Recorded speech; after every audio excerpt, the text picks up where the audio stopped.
السلام علیکم ورحمۃ اللہ وبرکاتہ۔ آج کا سبق اور 5 منٹ کا مدرسہ۔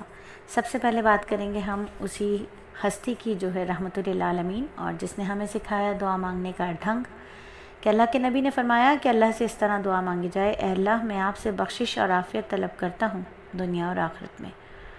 مشکوٰۃ شریف کی حدیث ہے۔ اور آج کی حدیث پہ بات کریں کہ ایمان کے خلاف اگر عادتیں ہو جائیں تو اس کے بارے میں نبی نے کیا فرمایا۔ ایمان کے خلاف عادتیں، نبی صلی اللہ علیہ وآلہ وسلم نے فرمایا 2 عادتیں ایماندار آدمی میں جمع نہیں ہو سکتی، ایک کنجوسی، دوسری بد اخلاقی۔ بخاری شریف کی روایت ہے۔ اور آج کے ادب کے بارے میں بات کریں کہ دوسروں کی سیٹ پر بیٹھ کر ان کو تنگ کرنا بہت بری بات ہے۔ اگر آپ کی سیٹ مقرر ہے تو وہیں بیٹھیں، ورنہ جہاں بڑے کہیں وہاں بیٹھنا چاہیے۔ آج کی تعلیم، کل بھی چونکہ ہم نے مکروہات نماز پر بات کی تھی، آج پھر ہم تھوڑے سے اور آگے بڑھیں گے۔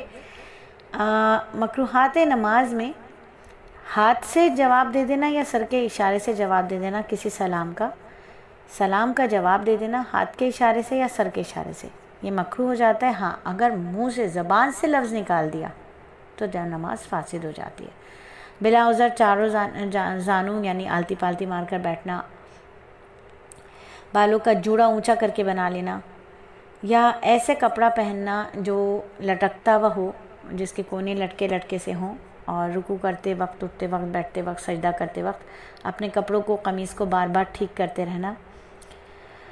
اور بھی بہت ساری چیزیں ہوتی ہیں جو نماز کو مکروہ کر دیتی ہیں، جیسا کہ ہم نے آپ کو پہلے بھی بتایا تھا کہ نماز کے مکروہات 64 سے زیادہ ہیں، 64 سے زیادہ ہیں۔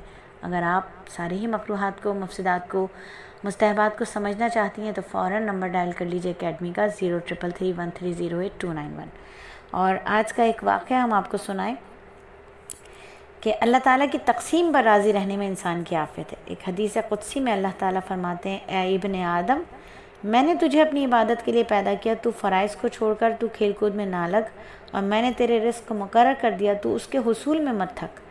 اگر تو میری تقسیم پر راضی ہو گیا تو میری عزت و جلال کی قسم میں تیرے دل اور جسم کو راحت دوں گا اور تو میرے نزدیک پسندیدہ بن جائے گا۔ اگر تو میرے تقسیم کردہ رزق پر راضی نہ ہوا تو میں تجھ پر دنیا مسلط کر دوں گا، پھر تو ایسا مارا پھرے گا جیسے وحشی جانور پھرتے ہیں، اور میری تقسیم سے زیادہ تجھے ملے گا نہیں، اور تو میرے نزدیک ناپسندیدہ بن جائے گا۔ تورات میں ایسے ہی لکھا ہے۔ اور سب سے پہلے بیت المقدس میں اذان ابو نعیم نے دی۔ یہ آج کی معلومات ہے۔ آج کا سبق 12 محرم تو گزر چکی ہے، لیکن بہت سی بہنوں نے تعزیے نہیں دیکھے ہوں گے، ماتم کی مجلسیں نہیں دیکھی ہوں گی، اور دیکھنا بھی نہیں چاہیے۔ محرم الحرام میں مسلمانوں کی کثیر تعداد جو ہے وہ تعزیے اور جلوس دیکھنے جاتی ہے۔ لیکن کیا یہ دیکھنا صحیح ہے؟ کیا واقعی انہیں دیکھنا چاہیے؟ دیکھیے، محرم کا جلوس، ماتم کی مجلسیں، تعزیوں کا نظارہ کرنے کے لیے جو لوگ جمع ہوتے ہیں، اس میں کئی طرح کے گناہ ہوتے ہیں۔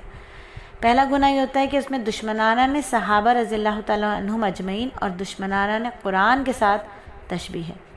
ٹھیک ہے، جو صحابہ کے دشمن ہیں ان کی تشبیہ ہے نا، ان کے جیسا ایکٹ کرنے کی کوشش کی جاتی ہے۔ رسول اللہ صلی اللہ علیہ وآلہ وسلم کا ارشاد ہے: جس نے کسی قوم کی مشابہت اختیار کی، اس کا خاتمہ اسی کے ساتھ ہوگا، اور وہ اسی کے ساتھ اٹھایا جائے گا، اس کا شمار اسی کے ساتھ ہوگا۔ دوسرا گناہ کہ دشمنانہ نے اسلام کی رونق بڑھتی ہے۔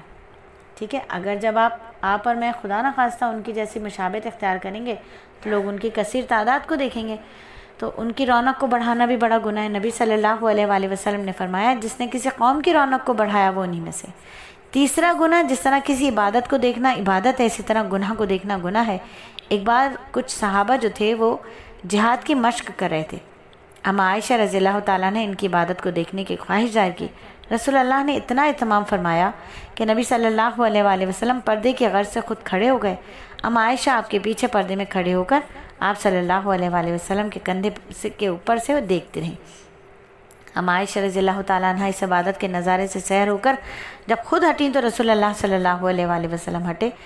تو مطلب یہ ہوا کہ عبادت کو دیکھنا بھی عبادت اور گناہ کو دیکھنا بھی گناہ ہے۔ چوتھا گناہ یہ ہے کہ اس مقام پر اللہ کا غضب نازل ہو رہا ہے۔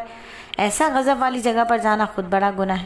ایک بار رسول اللہ صلی اللہ علیہ وآلہ وسلم اور صحابہ اکرام کا گزر ایسی بستیوں کے کھنڈرات پر ہوا جن پر عذاب آیا تھا۔ رسول اللہ نے اپنے سر مبارک پر چادر ڈالی اور سواری کو بہت تیز چلا کر اس مقام سے جلدی گزر گئے۔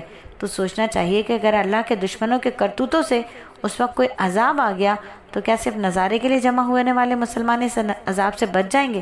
ہرگز نہیں، بلکہ عذاب آخرت میں بھی ان لوگوں کے ان کے ساتھ ہوں گے۔ اللہ تعالیٰ عذاب مستحق عذاب بنانے والی بدعمالیوں سے ہمیں بچنے کی توفیق عطا فرمائے۔ تو اس طرح ظاہر ہو گیا، واضح ہو گیا کہ تعزیے کا جلوس اور ماتم کی مجلس سے دیکھنا درست نہیں ہے۔ اے ابن آدم، ایک تیری چاہت ہے، ایک میری چاہت ہے، تو ہوگا وہی جو میری چاہت ہے۔ پس اگر تو سپرد کر دے اپنے آپ کو اس کے جو میری چاہت ہے تو میں بھی تجھے دوں گا وہی جو تیری چاہت ہے۔ اگر تو نے کی مخالفت اس کی جو میری چاہت ہے تو پھر میں تھکا دوں گا اس میں جو تیری چاہت ہے، اور ہوگا پھر بھی وہی جو میری چاہت ہے۔